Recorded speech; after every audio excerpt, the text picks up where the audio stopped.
Hoje eu quero falar com você sobre o pecado da realeza. Israel desafia a vontade divina. Quem dá a unção também dá a condição.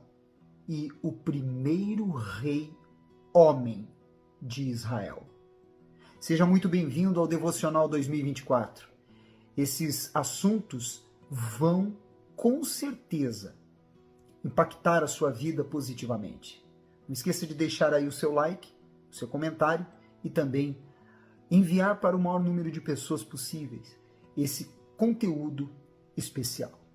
Nós estamos no livro de 1 Samuel, hoje capítulo 8, 9 e 10.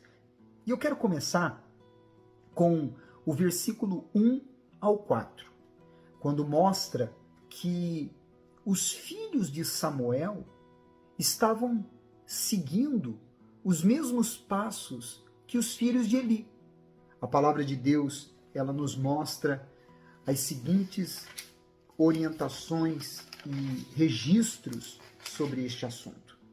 Tendo Samuel envelhecido, constituiu seus filhos por juízes sobre Israel, que era o normal humanamente falando.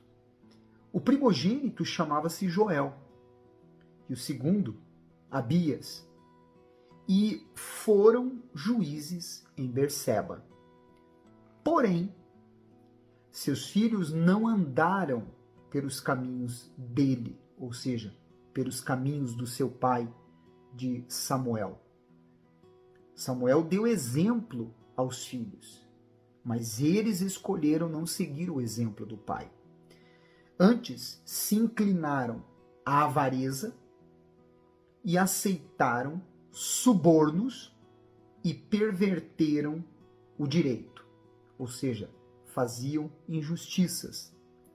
Então, os anciãos todos de Israel se congregaram e vieram a Samuel a Ramá.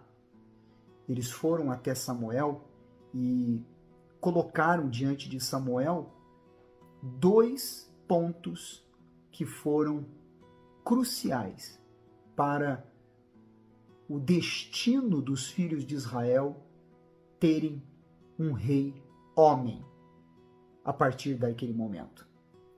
No versículo 6, a palavra de Deus mostra que Samuel não se agradou deles terem pedido um rei.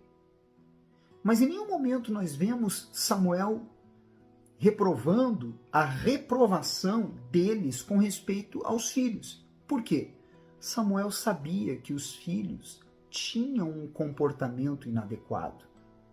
E isso, obviamente, não surpreendeu a Samuel. Cada pai que está agora me acompanhando sabe que é doloroso quando você ouve algo negativo sobre o seu filho.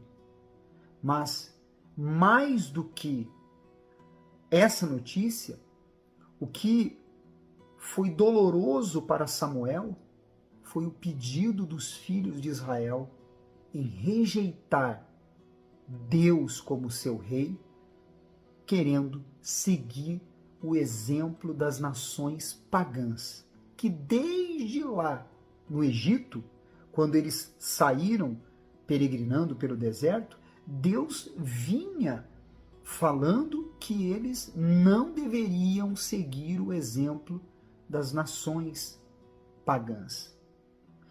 Lembra que Deus, desde quando eles estavam antes de chegar à margem do Jordão, falava que eles deveriam aniquilar, fazer definitivamente desaparecer as nações pós o Rio Jordão, e eles foram permitindo que alguns ficassem no meio deles, que algumas nações permanecessem. Eles foram se adequando ao local, foram se adequando àquela realidade e desconsiderando o que Deus havia determinado. Agora, os olhos deles se encheram e eles foram influenciados por essa ideia. Queremos um rei. No versículo 7 ao versículo 9, Deus mostra a sua dor. Ele diz: disse o Senhor a Samuel: atende a voz do povo em tudo quanto te diz, pois não te rejeitou a ti, mas a mim, para eu não reinar sobre ele, segundo todas as obras que fez, desde o dia em que o tirei do Egito até hoje, pois a mim me deixou, e a outros deuses serviu. Assim também o faz a ti. Agora, pois, atende a sua voz, porém, adverte-o solenemente e explica-lhe qual será o direito do rei que houver de reinar sobre ele. Que dor Deus sentiu de ter feito o que fez desde quando os tirou do Egito, quando tirou os filhos de Israel do Egito, até ali. Ouvir tais palavras.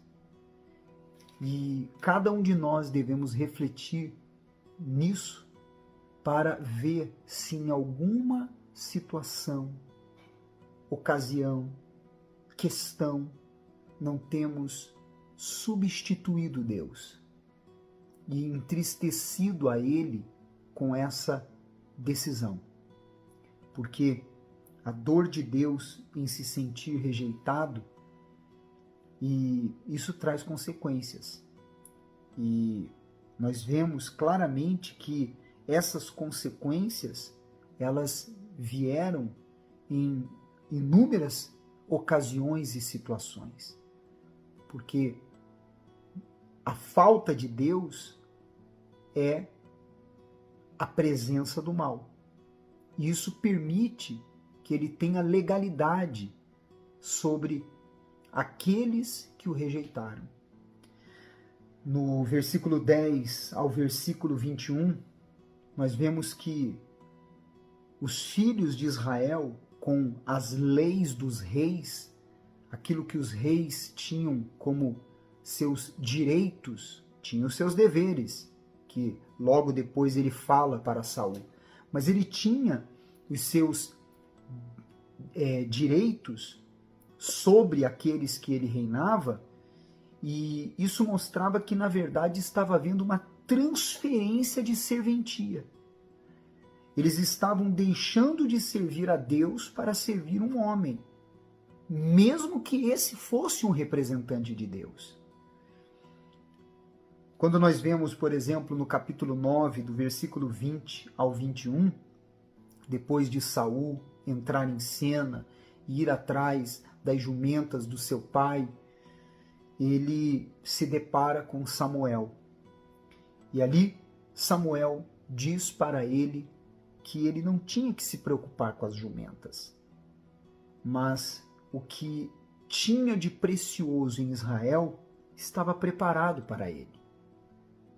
Naquele momento, com aquelas palavras, Saul foi impactado, porque ele se achava inferiorizado, ele se achava menor dos menores. Benjamim já era a menor tribo e ele se sentia o menor da menor tribo.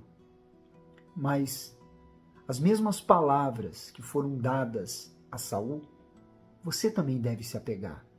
O que Deus tem para você é maior do que os teus olhos veem, é maior do que os teus olhos estão fixos.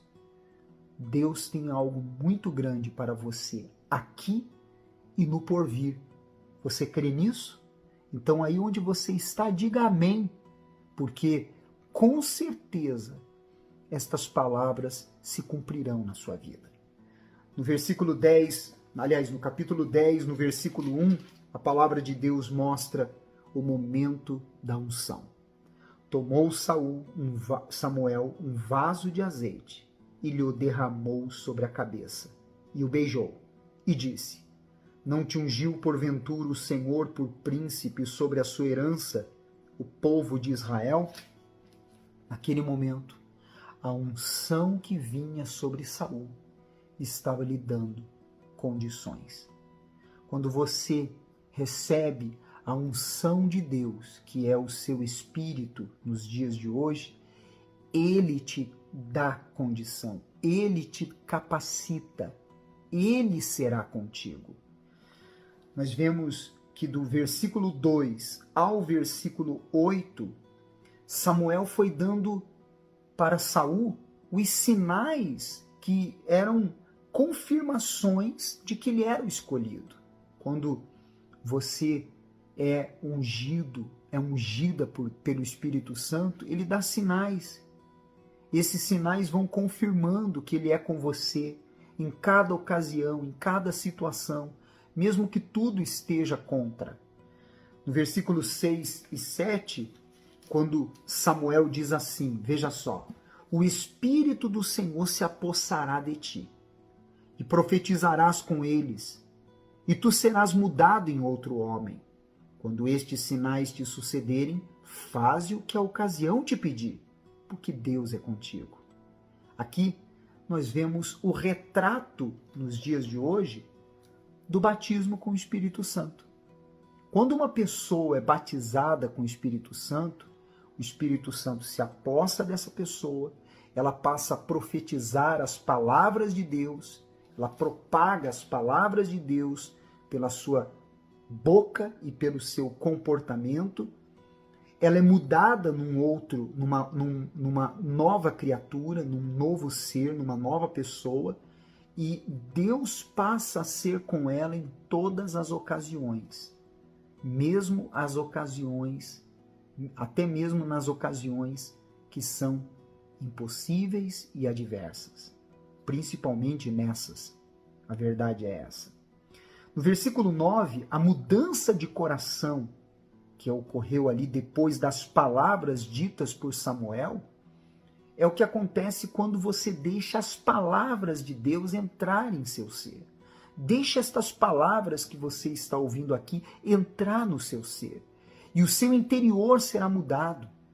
O seu comportamento será transformado, como aconteceu a partir dali. No versículo 10 e 11, nós vemos que Saul profetizou com aqueles homens. Não existem registros do que Saul profetizou, mas com certeza foram as palavras vindas de Deus. E a admiração das pessoas é inevitável, porque quando você é cheio, quando você é cheia do Espírito Santo, todos ao redor vão perceber. Pode ter certeza disso. Você não precisa nem falar. No versículo 21, nós vemos Saul se escondendo em meio às bagagens. Ele havia sido mudado, mas ainda carregava bagagens. E foi Deus quem mostrou onde ele estava, escondido nas bagagens. O que isso nos ensina? Que nós carregamos bagagens do nosso passado, bagagens da nossa história. Só que aquilo que nós carregamos de experiências, lembranças e tudo mais, nós não podemos nos esconder nisso. Porque se nós nos escondemos nas bagagens, nós não veremos o agir de Deus sobre nós. Então, as leis dos reis foram apresentadas a Saul e a todo o povo, elas se harmonizavam com Deuteronômio 17, versículo 14 ao 20. Todas elas, as leis dos reis. E, por fim, apareceram os filhos de Belial. Sempre os filhos de Belial aparecerão, que são os filhos do diabo, né? Eles desprezaram Saul, mas Saul se fez surdo. É o que você tem que fazer. Se faça surdo para com aqueles que te desprezam, porque você é especial para Deus. Se esta mensagem te ajudou, compartilhe com o maior número de pessoas. Não esqueça de você se inscrever no meu canal, André Cageu Oficial, no YouTube, porque lá temos mensagens especiais para você. André Cageu Oficial no YouTube. Vai lá. Amanhã a gente continua aqui conhecendo a trajetória de Saul. Até lá.